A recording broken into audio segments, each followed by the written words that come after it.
આજરોજ આમોદ તાલુકાના વિવિધ ગામોના ખેડૂતો મામલતદાર ઓફિસે ભેગા થઈ પાવર ગ્રીડ કોર્પોરેશન દ્વારા ખેતરોમાં ખેડૂતોની પરમિશન વિના આડેધડ કામગીરી પોલીસની ધમકી આપીને હાથ ધરવામાં આવી રહી છે। એનો જોરદાર વિરોધ કરવામાં આવી રહ્યો છે। ખેડૂતોએ આ અંગે અગાઉ ધારાસભ્ય શ્રી ડીકે સ્વામી તેમજ ઉર્જા મંત્રી ઋષિકેશભાઈ પટેલને રૂબરૂ ગાંધીનગર મળી રજૂઆત કરી હતી।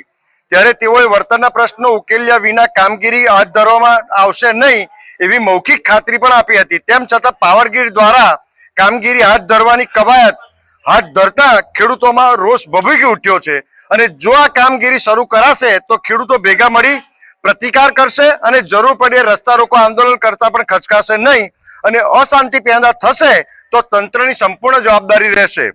તારીખ 24/1/26 રોજ શનિવારના રોજ ખેડૂતોના પાવર ગ્રીડ સામેના પ્રશ્નો બાબતે ગુજરાત ખેડૂત સમાજના પ્રમુખ શ્રી તેમજ ગુજરાત સંઘર્ષ સમિતિના કન્વીનર શ્રી જયેશભાઈ પાલ સાથે બેઠકનું આયોજન કરેલ છે નાયર મુકામે। હઠીલા હનુમાનજી।